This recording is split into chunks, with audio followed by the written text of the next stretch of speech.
नमस्कार विद्यार्थी मित्रांनो मी प्राध्यापक डॉक्टर वैभव इंगळे आणि तुम्ही पाहताय आपलं इन्फॉर्मेशन कट्टा हे युट्यूब चॅनल. मित्रांनो, LLB 3 year, LLB 5 year CET ची एक्झाम डेट जवळ आलेली आहे आणि या प्रोफेशनल कोर्सेसना सध्या भरपूर टफ कॉम्पिटिशन आपल्याला पाहायला मिळते. अगदी 70-80 पर्सेंटाइल मार्क असतील तर देखील चांगल्या कॉलेजला ऍडमिशन भेटत नाहीये. 85-90 पर्सेंटाईलच्या पुढे असतील तरच ओपन कॅटेगरीला चांगल्या कॉलेजच्या टॉपच्या कॉलेजला ऍडमिशन भेटू शकते. जर तुम्ही IILS सारखे कॉलेज पाहिलं तर त्या ठिकाणी ओपनचं कट ऑफ हे 98-99 पर्सेंटाईलला पहिल्या दुसऱ्या लिस्ट मध्ये लागतं. तर आपल्याला भरपूर चांगली तयारी यामध्ये करावी लागणार आहे. जर तुमचं टार्गेट हे टॉपचे कॉलेज असतील तर तुम्हाला 95 प्लस पर्सेंटाईल येणं अपेक्षित आहे. जर तुमचं एखादं दुसरं मीडियम रेंज मधलं कॉलेज असेल तर तरी देखील तुम्हाला 80 पर्सेंटाईलच्या वर मार्क असणं अपेक्षित आहे. त्यातल्या त्यात ओपन कॅटेगरीच्या स्टुडंटना भरपूर स्ट्रगल आहे.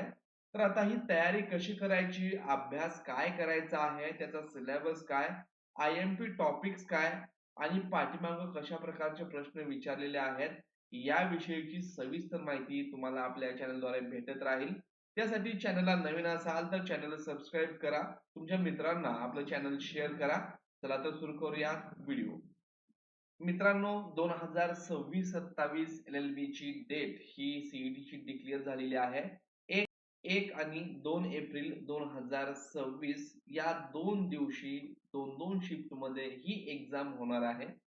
तर या एक्झामचा सिलेबस आपल्याला पाहायचा आहे. आता बऱ्याचशा विद्यार्थ्यांच्या कमेंट आहेत की सर एक्झाम डेट चेंज होऊ शकते का किंवा ती केव्हा होणार आहे. तर याच्यामध्ये फ्लक्च्युएशन्स असतात, कदाचित पुढे हे एक्झाम जाण्याचे चान्सेस आहेत. परंतु आपण सध्या ही एक्झाम 1 आणि 2 तारखेला आहे असंच गृहीत धरून या ठिकाणी चालणार आहोत. याच्यामध्ये सहसा चेंजेस होत राहतात आणि LLBच्या CET मध्ये तर नेहमीच चेंजेस होत राहतात, इतर CET मध्ये होत नाहीत. तर यावेळेस देखील अपेक्षा आहे की यामध्ये चेंजेस होऊ शकतात. जर काही दुसरी एक्झाम वगैरे त्या दिवशी आली तर याच्यामध्ये चेंजेस होत असतात. तर मित्रांनो, आता सर्वात अगोदर आपल्याला काय करायचंय की जर एखाद्या गावाला जायचं असेल तर त्या गावाचा रस्ता माहिती अपेक्षित आहे. त्याचबरोबर त्या गावाला कसं जायचं, बसची सुविधा आहे, विमानाची सुविधा आहे, रेल्वे आहे, याची माहिती आपण घेतलेलं असणं आवश्यक आहे. तसंच जर तुम्हाला LLB 3 इयर CET ची स्टडी करायची असेल तर याचा सिलेबस काय आहे आणि कोणत्या टॉपिक वरती सोपे प्रश्न आणि महत्वाचा टॉपिक आहे याची माहिती तुम्हाला असणं हे अपेक्षित आहे. त्यामुळे सुरुवातीला आपण आजच्या लेक्चरमध्ये याचा सिलेबस काय आहे आणि IMP युनिट्स कुठले आहेत हे पाहणार आहोत आणि त्यानंतरच्या पुढच्या लेक्चर्स मध्ये, पुढच्या व्हिडिओज मध्ये पाठीमागचे क्वेश्चन पेपर तुम्हाला पाहायला मिळतील. त्याचबरोबर मित्रांनो, या व्हिडिओच्या कमेंट सेक्शन मध्ये आणि वरती आय सेक्शन मध्ये एंड स्क्रीनला तुम्हाला पाठीमागचे प्रिव्हियस इयरचे क्वेश्चन जे आहेत त्याच्यामधले काही सिलेक्टिव्ह क्वेश्चन्स घेऊन मी व्हिडिओ तयार केले होते इनिशियल स्टेज मध्ये. तर ते देखील तुम्ही एकदा पाहून घ्या, त्याची तुम्हाला नक्कीच फायदा होईल. आणि लास्ट इयरची जे एक्झाम झाली होती त्याचं डिटेल मध्ये 120च्या 120 प्रश्न तुम्हाला वन बाय वन करून आपल्या चॅनलवरती व्हिडिओद्वारे एक्सप्लेन करून सांगण्यात येतील. त्यासाठी चॅनलला सबस्क्राईब करून ठेवा. तर आता याचा सिलेबस काय आहे आणि हा कुठं पाहायला मिळेल.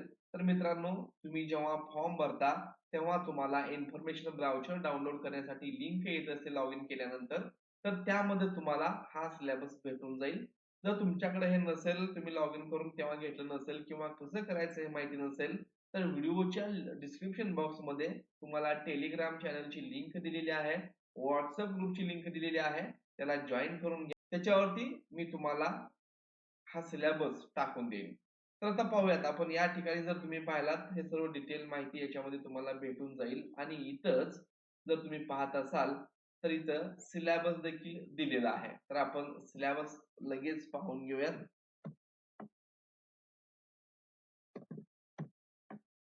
आता इथं पहा, या पेज वरती तुम्हाला सिलेबस, त्याची मार्किंग स्कीम वगैरे दिली आहे, कुठल्या युनिटला किती वेटेज असणार आहे. तर आपल्या या LLB 3 इयर CET 2026 मध्ये हे एकूण 4 पॉइंट वर तुम्हाला क्वेश्चन येणार आहेत. सर्वात विद्यार्थ्यांना अवघड वाटणारा परंतु सोपा असणारा तो पॉइंट म्हणजे legal aptitude and legal reasoning. अतिशय सोपा हा युनिट आहे. हा कसा टॅकल करायचा, याची बेसिक यासाठी काय माहिती हवी आहे तुम्हाला, कुठल्या पॉइंट वरती क्वेश्चन येतात याविषयी मी सविस्तर व्हिडिओ घेणार आहे. तर याच्यावरती तुम्हाला 24 क्वेश्चन हमखास असतात. अतिशय सोपे क्वेश्चन असतात. तुम्ही अगदी याचा स्टडी नाही केला तरी तुमची लॉजिक लावून याचं उत्तर देऊ शकता.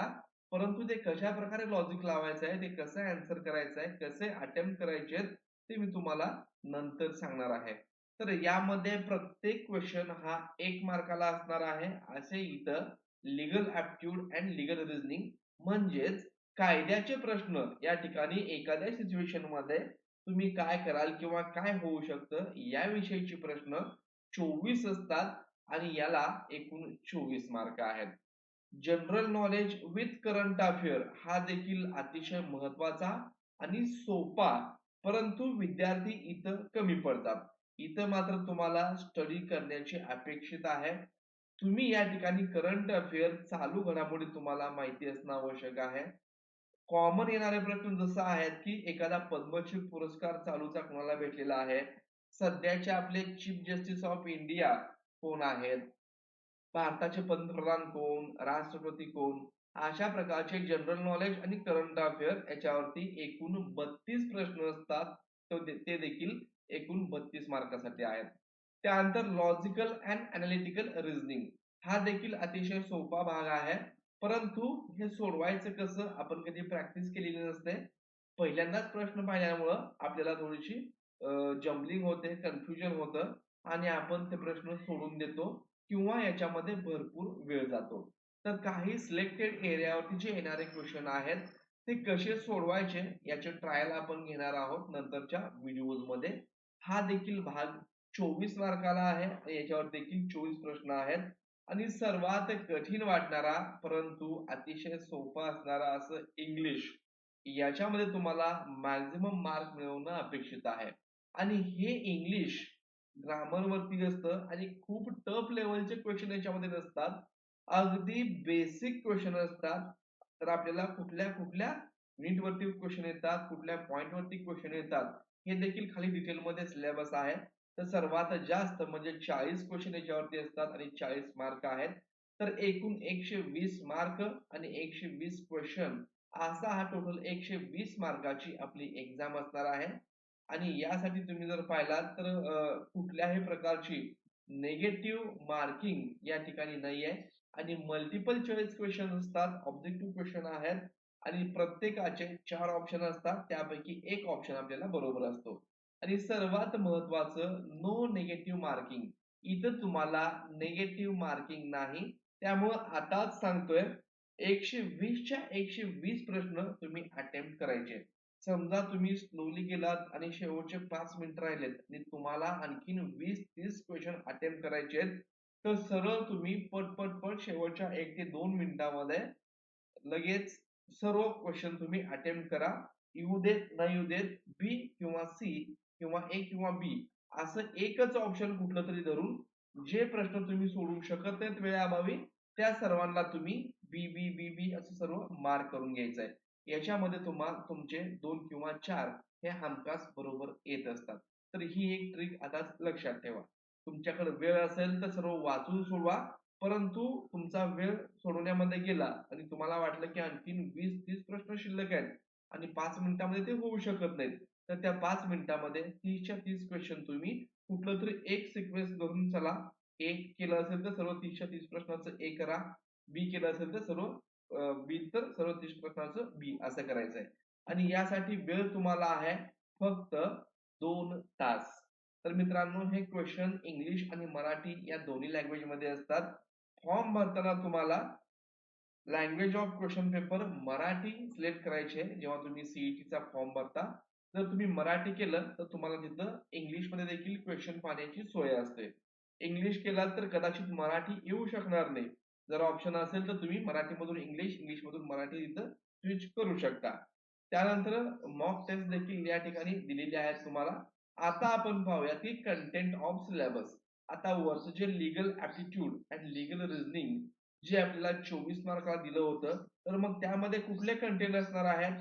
This object will test candidates interest towards the study of law. तुमचा लॉ विषयीचं अँगल कसा आहे पाहण्याचा किंवा इंटरेस्ट कसा आहे ते याच्यामधून चेक केलं जातं. Legal aptitude and problem solving ability. एखादा कायदेविषयी पेच प्रसंग आला तर तो तुम्ही कसा टॅकल करू शकता, तो तुम्ही सोडवू शकता का, तुमच्याकडे ते ॲबिलिटी, ती कुवत आहे का, हे यामध्ये अगदी सोप्या प्रश्नाद्वारे विचारलं जाऊ शकतं आणि त्याचं उत्तर आपण इझिली लिहू शकतो. परंतु बरेचसे ऑप्शन असे असतात की आपण कन्फ्युजिंग मध्ये होतो. तर याच्यामध्ये पॉझिटिव्ह ऑप्शन आपल्याला निवडायचा आहे. तो कसा निवडायचा असतो, याचे कसे क्वेश्चन असतात, हा लगेच आज किंवा उद्या तुम्हाला याचा व्हिडिओ तुम्हाला भेटून जाईल आणि त्यानुसार तुम्हाला ते सोडवायचं आहे. Question will be framed with the help of legal propositions and a set of facts to which the said propositions have to be applied. तर एखादी तुम्हाला कंडिशन दिलेली असते आणि या कंडिशन मध्ये काय होईल असं विचारलेलं असतं. तर अशा प्रकारे एखादं कंडिशन दिलेली असते. तुम्हाला एखादी कंडिशन दिल्यानंतर त्यामध्ये सत्य काय आहे हे तुम्हाला गृहीत धरून जे काही दिलेली कंडिशन सत्य आहे आणि त्या सिच्युएशन मध्ये तुम्ही कशा प्रकारे विचार करता हे या ठिकाणी विचारलेलं असतं. आता general knowledge with current affair याच्यामध्ये काय असणार आहे, तर टॉपिक सच ॲज हिस्टरी. तर हिस्ट्रीचे तुम्हाला क्वेश्चन असणार आहेत. जिओग्राफीचे नद्यांवरती असतील किंवा एखाद्या देशाचं डान्स प्रकार कुठला आहे, एखाद्या राज्याचा डान्स प्रकार कुठला आहे, भारताच्या आजूबाजूच्या सीमा विचारल्या जातील. तर जिओग्राफीशी रिलेटेड, हिस्टरीचे बाबरचं राज्य कुठल्या काळामध्ये होतं किंवा महाभारत हे युद्ध कुठल्या काळामध्ये झालं, अशा प्रकारचे हिस्टॉरिकल क्वेश्चन तुम्हाला याच्यामध्ये येतील. जनरल सायन्स बाबत क्वेश्चन असणार आहेत. इकॉनॉमिक, सध्या भारताची इकॉनॉमिक कंडिशन त्यावरती क्वेश्चन असू शकतात. Civics and the current affairs of the past 1 year. पाठीमागच्या 1 वर्षामध्ये जे काही चालू घडामोडी झालेल्या आहेत, करंट अफेअर्स आहेत.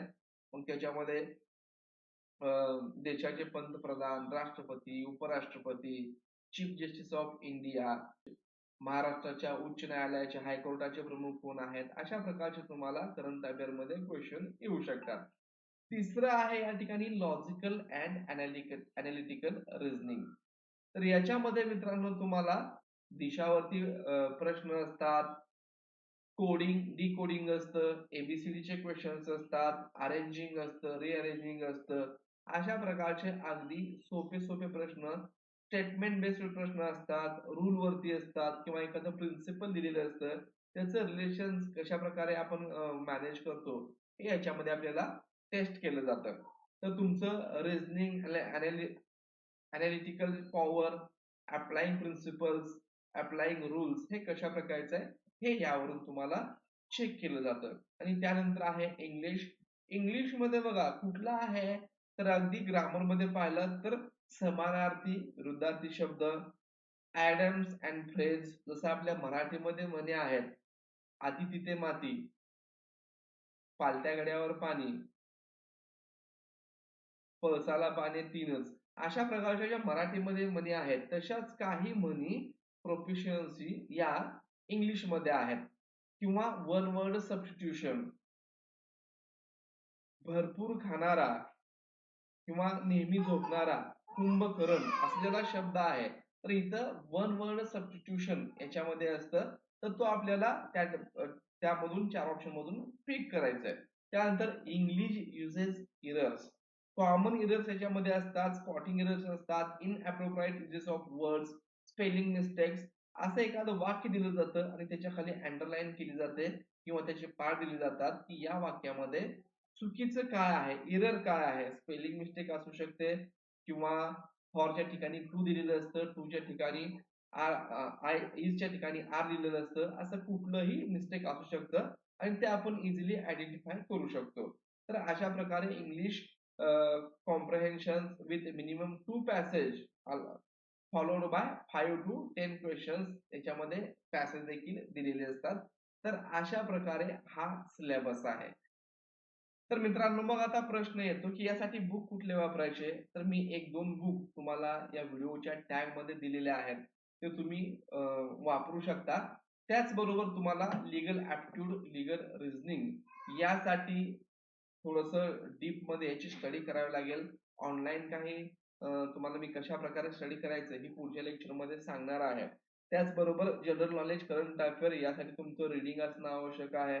तुम्ही नेटच्या मदतीनं, एआयच्या मदतीनं प्रिव्हियस इयर क्वेश्चन मी तुम्हाला जेव्हा याच्यावरती जनरल नॉलेज आणि करंट अफेअरचे क्वेश्चन घेईन, तर त्यानुसार तुम्ही चालूचे गेल्या 1 वर्षामध्ये काय काय घडामोडी घडलेत ते मोबाईलचा वापर करून, एआयचा वापर करून तुम्ही सर्च करू शकता किंवा तुमच्या माहितीमध्ये कुठलं एखादं करंट अफेअरचं बुक असेल ते वापरू शकता. लॉजिकल अँड अनालिटिकल रिझनिंग यासाठी कुठलं म्हणजे असं तुम्हाला बुक स्पेशली वापरायची गरज नाहीये. तर एक बेसिक कुठलंही बुक घ्या तुम्ही. त्याच्यामध्ये दिशेवर असणारे प्रश्न किंवा कोडिंग, डिकोडिंग हेच मोस्टली याच्यामध्ये येत असतं आणि इंग्लिशसाठी बाळासाहेब शिंदे सरांचं पुस्तक वापरलं तरी बेस्ट आहे. तर मित्रांनो, पुढच्या लेक्चरमध्ये आपण या लीगल ऍप्ट्यूड अँड लीगल रिझनिंग मध्ये पाठीमागच्या वर्षी जे काही 24 क्वेश्चन आले होते त्याचं आपण डिटेल मध्ये विश्लेषण सहित, उत्तरासहित ते क्वेश्चन तुम्हाला मी फॉलो करून सांगणार आहे. तर त्यासाठी चॅनलला सबस्क्राईब करून ठेवा. धन्यवाद.